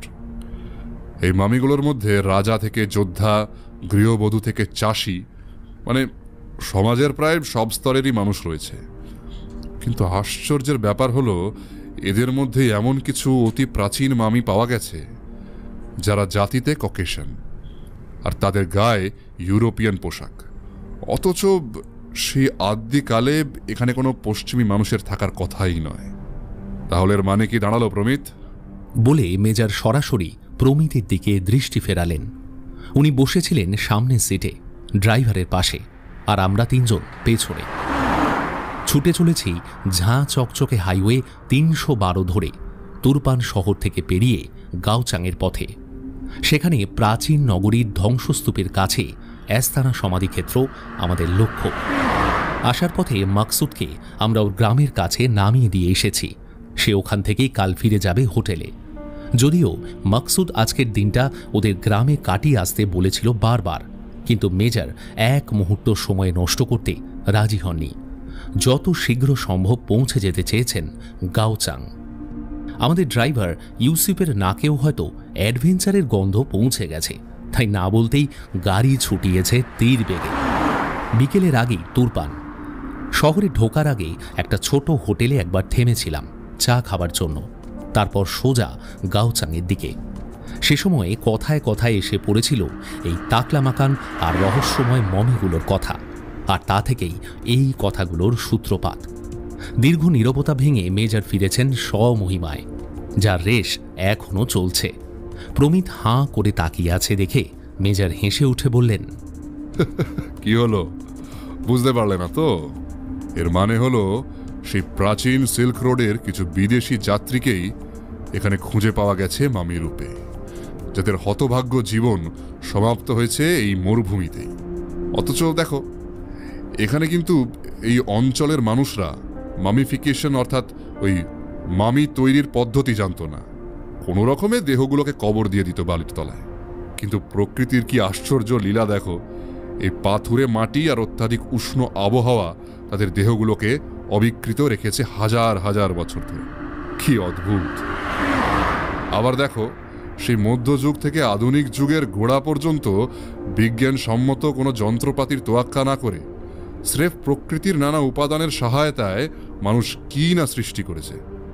কোনো কেমিক্যাল রং ছাড়া শুধুমাত্র ভেষজ রং দিয়েই তারা এঁকেছে এমন সব গুহাচিত্র, যা হাজার হাজার বছর পেরিয়ে আজও উজ্জ্বল। স্রেফ হাতুড়ি আর ছেনি দিয়ে সেই সব যুগের মানুষ পাহাড় কেটে এমন সব স্থাপত্য আর ভাস্কর্যের সৃষ্টি করেছে যা এই অত্যাধুনিক বিজ্ঞানের যুগেও আমরা সৃষ্টি করতে পারি না। অথচ আমরা এমনই অমানুষ যে সেই সব অমর সৃষ্টিকে শুধুমাত্র নিজেদের স্বার্থের জন্য ব্যবহার করতে বিন্দু মাত্র দ্বিধাবোধ করি না। লজ্জা হয়, মানুষ হিসেবে লজ্জা হয়। সত্যি তাই, মেজরের প্রত্যেকটা কথাই রূঢ় সত্যি। সেই মানব সভ্যতার আদিকাল থেকে যখন বিজ্ঞানের বিকাশই ঘটেনি, তখন প্রকৃতির সঙ্গে তাল মিলিয়ে মানুষ যে কত অমূল্য সম্পদ সৃষ্টি করে গেছে সারা পৃথিবী জুড়ে। এত হাজার বছর পরেও সেই সব সম্পদ আবিষ্কার করে আমরা চমকৃত হচ্ছি, সমৃদ্ধ হচ্ছি। অথচ কি আশ্চর্য, আমাদের মধ্যেই কেউ কেউ আবার সেই সম্পদ অবলীলায় চুরি করছে, নষ্ট করছে তাদের সামান্য স্বার্থ সিদ্ধির জন্য। ভাবতে ভাবতে মেজরের দিকে চোখ পড়তেই চমকে উঠি। দেখি মেজর হঠাৎ উত্তেজিত হয়ে উঠেছেন, ভুরুগুলো কুঁচকে গেছে। সিটের উপর সোজা হয়ে বসে বললেন, একই। তীক্ষ্ণ চোখে একবার ড্রাইভারের সামনে আয়নাটার দিকে ঘুরে তাকালেন পেছন দিকে। তার দৃষ্টি চলে গেছে গাড়ির পেছনের কাঁচ দিয়ে বাইরে। আমরাও ঘুরলাম, কিন্তু অনেক দূর থেকে আসা একটা গাড়ি ছাড়া কিছুই দেখতে পেলাম না। কি ব্যাপার মেজর, কি হয়েছে? মেজর আমার কথার কোনো জবাব দিলেন না, তার চোয়াল শক্ত। মাই গড, যা আশঙ্কা করেছিলাম সেটাই সত্যি হলো। ওকে। নিজের মনে কথাটা বলেই ইউসুফের পিঠে হাত রেখে জোরে চালানোর ইঙ্গিত করলেন। সেও যেন নিমেষে মেজরের সংকেত বুঝে নিয়ে ঝড়ের বেগে গাড়ি ছোটাল। মেজর এবার গম্ভীর মুখে আমার দিকে ঘুরে বললেন, আকাশ, বি কেয়ারফুল। পেছনের যে গাড়িটা লক্ষ্য করো একবার। মানে? অবাক হয়ে আবার একবার পেছনে তাকিয়ে গাড়িটা দেখলাম। ওই গাড়িটা? কিন্তু কেন মেজর? চিনতে পারছো না ব্রাদার? যে মোটেলটায় আমরা চা খেলাম, গাড়িটা তো ওখানেই দাঁড়িয়েছিল, আর ওখানেই দুজন লোক ইউসুফের সঙ্গে কথা বলছিল। মনে পড়ছে? খেয়াল করনি? মেজরের কথায় চমকে উঠি। তাই তো, আমরা যখন দোকানের ভেতরে বসে চা খাচ্ছিলাম, তখন বাইরে দুটো লোক ড্রাইভার ইউসুফের সঙ্গে কী সব কথাবার্তা বলছিল বটে, কিন্তু কি কথা? আমার মনের কথা বুঝেই মেজর বললেন, আমি জেনে নিয়েছি ব্রাদার। কি জিজ্ঞেস করছিল জানো? আমরা কোত্থেকে আসছি, কোথায় যাচ্ছি, কেন যাচ্ছি। সে কি ইউসুফ বলে দিয়েছে? হ্যাঁ, অবভিয়াসলি। ওকে তো আর বারণ করা হয়নি। তবে কেন যাচ্ছি সেটা তো ও নিজেও জানে না, তাই বলতে পারেনি। মেজর চুপ করে গেলেন। আমাদের টেনশন যেন বেড়েই যাচ্ছে। উদ্বিগ্ন মুখে একবার এ ওর মুখের দিকে তাকাচ্ছি, আবার পেছন দিকে তাকিয়ে মাঝে মধ্যে গাড়িটাকে দেখছি। সেটাও মনে হয় স্পিড বাড়িয়ে দিয়ে আমাদের সঙ্গে দূরত্ব সমান রাখার চেষ্টা করছে। এতক্ষণে আর কোনো ভুল নেই যে ওই গাড়িটা আমাদের ফলো করছে। কিন্তু কেন? আমাদের ফলো করে কে আসবে? একটু ইতস্তত করে প্রশ্নটা করেই ফেলে প্রমি। মেজর রাস্তার দিকে চোখ রেখে জবাব দিলেন, হ্যাঁ, ওরা সেই দলেরই লোক প্রমিত, যাদের উদ্দেশ্যে আমাদের এই অভিযান। আসলে এই মামি চুরির সঙ্গে জিনজিয়াংয়ের ঐতিহাসিক স্থানগুলোর সংযোগে প্রথম থেকেই আমার একটা সন্দেহ হচ্ছিল, আর এখন আমি পুরোপুরি নিশ্চিত যে একটা বিরাট দল এর পেছনে রয়েছে, যারা এই অঞ্চলের প্রত্নবস্তুর চোরা কারবারি, বা সোজা কথায় অ্যান্টিক থিফ। আমাদের টার্গেট আজিজি বা ওই মামি তুলে আনা লোকটা গাড়িতে না থাকলেও ওই গাড়িতে রয়েছে তাদেরই দলের কোনো লোক। আর আমাদের গন্তব্যের কথা শুনে আমাদের ফলো করাতে একটা ব্যাপারই দাঁড়াচ্ছে, যে আমাদের টার্গেট নির্ভুল। ওই আস্তানাই হলো ওদের মূল ঘাঁটি। বিকেলের আলো পড়ে আসছে। তীব্র গরমটা কেটে গিয়ে ঠান্ডা কনকনে একটা ভাব ছড়িয়ে পড়ছে ধীরে ধীরে। এবার এই ঠান্ডাই ক্রমশ বাড়বে তীব্র মাত্রায়। ব্যাগ থেকে সোয়েটারটা বার করে গায়ে চাপিয়ে নিলাম। গোধূলির আলোয় পেছনে ছুটে যাওয়া রাস্তাটা কেমন নীলছে লাগছে। আরও কিছুটা এগোবার পর দেখলাম রাস্তার মাইল ফলকে স্থানীয় ভাষায় আর ইংরেজিতে লেখা রয়েছে বেজেক্লিক আর গাওচাংয়ের দূরত্ব। বাঁদিকে দেখা যাচ্ছে বেজেক্লিক আর ডান দিকে গাওচাংয়ের প্রাচীন নগরী। দুটোই প্রায় সমান দূরত্বে, আর সেটা খুব বেশি দূরেও নয়। শহর ছাড়িয়ে এসেছি অনেকক্ষণ। এখন দুদিকে বালির জগৎ, মরুভূমির নিজস্ব গাছপালা, আর বাঁদিকে অনুচ্চ কয়েকটা পাহাড়। হঠাৎ আমাদের বাঁদিকে দূরের আকাশে একটা মস্ত পাহাড়ের আভাস পাওয়া গেল, আর একই সঙ্গে আবছা অন্ধকারে চোখে পড়ল একটা চওড়া বালি খাত। সেটা আমাদের বাঁদিকের মরুভূমির মধ্যে দিয়ে সোজা চলে গেছে দূরে পাহাড়টার দিকে। ওটা কোন পাহাড়? মেজর ড্রাইভারকে কি বললেন জানি না, অবাক হয়ে দেখলাম আমাদের গাড়ি রাস্তা থেকে সোজা বালির মধ্যে নেমে পড়ল, আর সেই বালিখাতের পাশ দিয়ে এগিয়ে চলল পাহাড়টার দিকে। এদিকে কোথায় যাচ্ছি আমরা? এটা তো গাওচাংয়ের দিকে যাবার পথ নয়।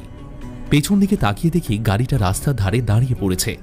লোকগুলো বোধহয় অবাক হয়ে ভেবে পাচ্ছে না কি করবে। দেখতে দেখতে খাতের বাঁক ধরে সাঁই সাঁই করে এগিয়ে চললাম আমরা। তারপর উঁচু নিচু বালির ঢিবি আর গভীর বালিখাত পেরিয়ে যেতে যেতে পিচের রাস্তাটা হারিয়ে গেল চোখের আড়ালে। আরও কিছুক্ষণ পর অন্ধকার যখন বেশ গাঢ় হয়েছে, খাতের পাশে একটা উঁচু বালি স্তূপের গায়ে দাঁড়িয়ে পড়লাম। যাক, মনে হয় ওদের ঝেড়ে ফেলা গেছে। তবুও সাবধানের মার নেই। আর কিছুক্ষণ যাক, তারপর সোজা এগিয়ে যাব আমরা। সামনে হইয়ান পর্বত, আর তার পূর্বে ফ্লেমিং পর্বতের গাই ওই বেজেক্লিকের গুহা। আমরা তার আগেই পাহাড়ের গা দিয়ে বেরিয়ে ডান দিক ধরে পড়ব হাইওয়েতে। তারপর উল্টো দিক দিয়ে ফিরে চলে যাব গাওচাংয়ের রাস্তায়। ওরা এটা কোনোভাবেই আন্দাজ করতে পারবে না যে আমরা উল্টো দিক দিয়ে আসব। সুতরাং ওদের চোখের আড়ালে আমরা ওই গাওচাংয়ের রাস্তা ধরে আস্তানার কাছাকাছি কোনো সুটেবল জায়গা দেখে তাঁবু ফেলব রাতের মতো। কারণ এই অন্ধকার রাত্রে ওদের ঘাঁটি খুঁজে বের করা যাবে না। যা হবে কাল দিনের আলোয়। দুটো তাঁবুর একটাতে আছি আমি আর মেজর, আর একটা তাঁবুতে অরিন্দম রয়েছে প্রমিতের সঙ্গে। ইউসুফকেও মেজর বলেছিলেন ওদের তাঁবুটায় ঢুকে পড়তে, কিন্তু ইউসুফ বলল ওর কোনো অসুবিধে হবে না, গাড়িতেই রাতটা কাটিয়ে দেবে।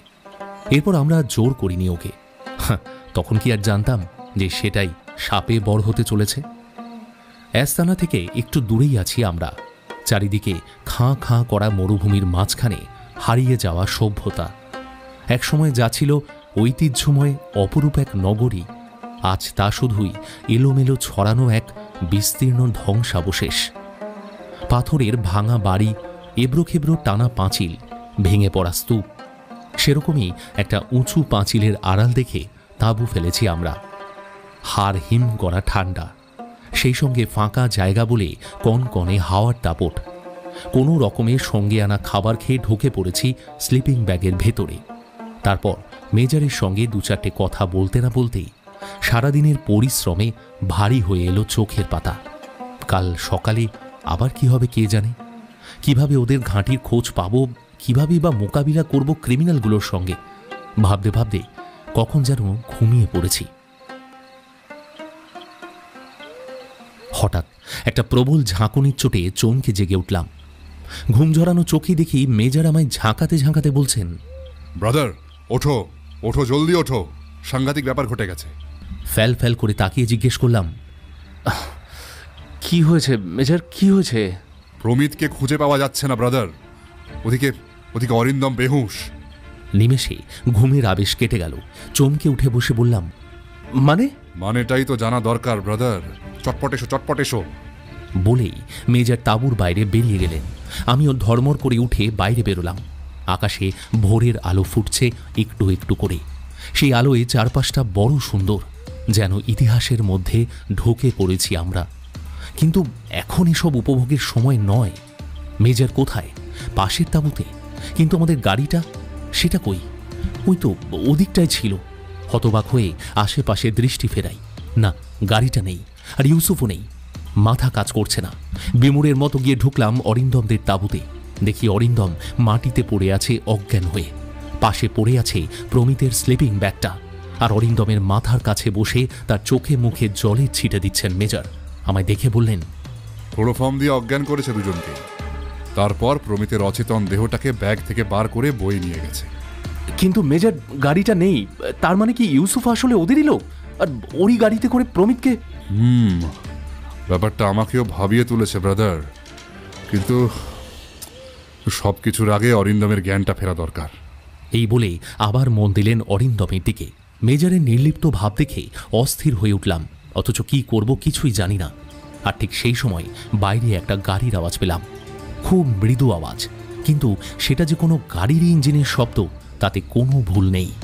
দৌড়ে গিয়ে তাঁবুর কানাত সরিয়ে দেখি দূরের আঁকা বাঁকা পাথুরে বালির রাস্তা ধরে একটা গাড়ি আসছে এদিকেই। গাড়িটা খুব চেনা, সেটা আমাদেরই গাড়ি। চালিয়ে আনছে ইউসুফ। মেজর! ততক্ষণে মেজর আমার পাশে এসে দাঁড়িয়েছেন। গাড়িটা দেখা মাত্রই তার চোখে মুখে ফুটে উঠল একটা নিশ্চিন্ত ভাব। কিছুক্ষণের মধ্যেই গাড়িটা এগিয়ে এসে রাস্তার মুখে দাঁড়ালো। এক লাফে গাড়ি থেকে নেমে ইউসুফ দৌড়ে এলো আমাদের দিকে। হাঁপাতে হাঁপাতে বলল, মেজর সাহেব জলদি চলিয়ে, জায়গাটা দেখে এসেছি। মানে কোন জায়গাটা? আরে ওই সাহেবকে ওরা যেখানে নিয়ে গেছে ও জায়গা, কবরস্থানের কাছে একটা পুরানা সুড়ঙ্গ আছে, उसके अंदर ওদের ডেরা। ওরা ওখানে ঢুকেছে মেজর সাহেব, জলদি চলিয়ে। কিন্তু তুমি কি করে? আহাব, সেসব আমরা পরে শুনবো ব্রাদার। এখন আমাদের ইউসুফের সঙ্গে যেতে হবে এই মুহূর্তে। তুমি 2 মিনিটের মধ্যে তৈরি হয়ে নাও। আমি দেখি অরিন্দমের জ্ঞান ফিরল কিনা। এখান থেকে মাইল খানেক দূরে অ্যাস্থানার সমাধিক্ষেত্র।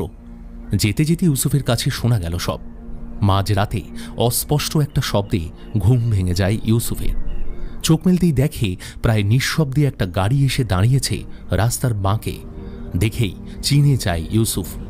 এই গাড়িটাই বিকেলে ফলো করছিল আমাদের। ওরা বোধহয় বুঝতে পারেনি যে এই হাড় কাঁপানো ঠান্ডায় ইউসুফ গাড়ির ভেতরে থাকবে। তাই নিশ্চিন্তে ওরা এগিয়ে যায় তাঁবুর দিকে। 10 মিনিট পরে ওরা প্রমিতকে চ্যাংদোলা করে বয়ে এনে গাড়িতে তুলে রওনা হয়। আর তখনই কিছু না ভেবেই গাড়ি নিয়ে ওদের ফলো করে ইউসুফ। অন্ধকার রাতে সেটা ওরা বুঝতে পারেনি। সেই ফাঁকে ওদের পেছন পেছন গিয়ে ঘাঁটিটা চিনে নিয়ে দ্রুত ফিরে এসেছে ইউসুফ। মেজর সব শুনে ইউসুফের পিঠে হাত রাখলেন। গুড জব, কিন্তু এখন আমাদের খুব সাবধানে স্টেপ নিতে হবে। এইসব লোকগুলো চূড়ান্ত রকমের নৃশংস হয়, মানে মানুষের জীবনের কোনো মূল্য ওদের কাছে নেই। আর মারাত্মক সব অস্ত্রশস্ত্রও থাকবে ওদের হাতে। কাজেই খুব সাবধান। আকাশে আলো ফুটে গেছে, তাই আমরা গাড়ি অনেক দূরে রেখে লুকিয়ে পৌঁছাবো ওদের ডেরায়। জীর্ণ পাথুরে রাস্তা, উঁচু নিচু আর এবড়ো খেবড়ো। দুপাশে অজস্র ভাঙা সৌধের ছড়াছড়ি। মাঝখান দিয়ে চলে গেছে আঁকা বাঁকা রাস্তাটা। কোথাও কোনো জায়গায় পাথরও নেই, স্রেফ বালি আর মাটির এলোমেলো একটা পথের নিশানা শুধু। খুব সাবধানে গাড়ি চালাচ্ছিল ইউসুফ। আমরাও সতর্ক নজর রেখে বসেছি গাড়ির ভেতরে। হঠাৎ দূরে একটা জায়গা জুড়ে বিরাট একটা 4 চৌকো গম্বুজের মতো দেখা গেল। আর 3টে দিক উঁচু পাথরের পাঁচিল দিয়ে ঘেরা। একদিকের পাঁচিল ভেঙে চুরে বালির মধ্যে মিশে গেছে, বাকি 3টে দিকের পাঁচিলেও ভাঙনের চিহ্ন স্পষ্ট। দেখেই বোঝা যায় কালের গর্ভে বিলীন হতে হতেও কোনো রকমে নিজেকে দাঁড় করিয়ে রেখেছে সে। অথচ এটাকেও ট্যুরিস্টদের কাছে একটা দ্রষ্টব্য জায়গা বলেই রাখা হয়েছে মনে হয়। কারণ দূর থেকে দেখা যাচ্ছে গম্বুজের এখানে সেখানে বালির মধ্যে দাঁড় করানো কয়েকটা নোটিশ বোর্ড। গাড়িটা সেই ঘেরা জায়গায় ঢুকিয়ে পাঁচিলের আড়ালে দাঁড় করালো ইউসুফ। বলল, সাহেব, এই জায়গা বহুত পুরানা একটা বৌদ্ধ স্তূপ আছে। ये देखने क्यों खूब একটা আসে না। मैं एक काम करता हूँ, गाड़ी यहाँ पे छोड़ देता हूँ। हाँ, फिर हम लोग अंदर जाएंगे पैदल।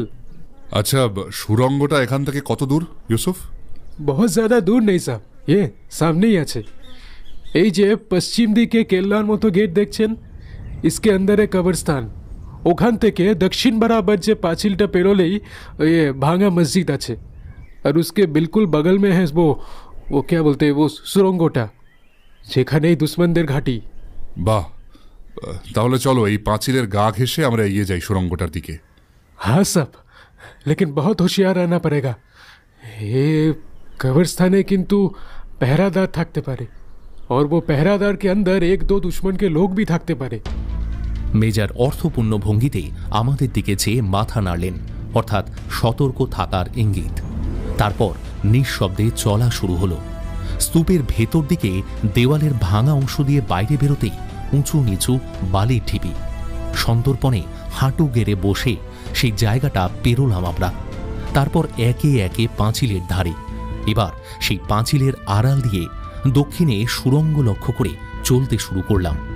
মিনিট পাঁচেক চলবার পর মেজর হাত তুলে ইঙ্গিত করতেই আমরা দাঁড়িয়ে পড়ি। সামনেই পাঁচিলের শেষ হয়ে একটা ভেঙে পড়া মসজিদের পাথর বাঁধানো চত্বর, আর তারপরেই দেওয়ালের গায়ে একটা সুড়ঙ্গের মুখ। মেজর ইউসুফের দিকে তাকালেন। ইউসুফ মাথা নাড়ল, অর্থাৎ এটাই আমাদের টার্গেট। মেজর দ্রুত সরে এলেন আমাদের কাছে, রিভলভারটা বের করে হাতে নিয়ে চাপা স্বরে বললেন, অরিন্দম, ইউসুফ, তোমরা দুজনেই এখানেই থাকো, লুকিয়ে নজর রাখো চারপাশে, কেমন? আমি আর আকাশ ভেতরে ঢুকছি, কিন্তু কিন্তু খুব সাবধান, সেরকম কিছু দেখলেই। দুজনেই মাথা নাড়ে, তারপর দেওয়ালের ধারে সেঁটে যায়। আমিও মেজরের দেখা দেখে পিস্তলটা বার করে নি হাতে। তারপর দুজনে এগিয়ে যাই সুড়ঙ্গের দিকে। জমাট অন্ধকার, সেই সঙ্গে কঠিন এক নৈঃশব্দ, যেন অন্ধ হয়ে গেছি হঠাৎ। অনুভব করি মেজর আমার হাতটা চেপে ধরেছেন সাহস দেওয়ার জন্য। ধীরে ধীরে চোখটা সয়ে আসে। আবছা একটা আলো, সেটা দূরে সুড়ঙ্গের ভেতরে কোথাও জ্বলছে। আমরা যেখানে দাঁড়িয়ে আছি সেই জায়গাটা বেশ চওড়া, হলঘরের মতো। এবার একটা অস্পষ্ট শব্দ, যেন অনেকগুলো লোকের কথা বলার আওয়াজ। কিন্তু পর মুহূর্তেই যেটা ঘটল তার জন্য একেবারেই প্রস্তুত ছিলাম না আমরা। মনে হলো কানের কাছে বাজ পড়ার মতো আওয়াজ। একবার, দুবার, কিছু বোঝার আগেই মেজরের এক ধাক্কায় ছিটকে গেলাম দেওয়ালের দিকে। মেজরও লাফিয়ে চলে গেছেন উল্টো দিকে। পরক্ষণেই মেজরের হাতে রিভলভার ঝলসে উঠল।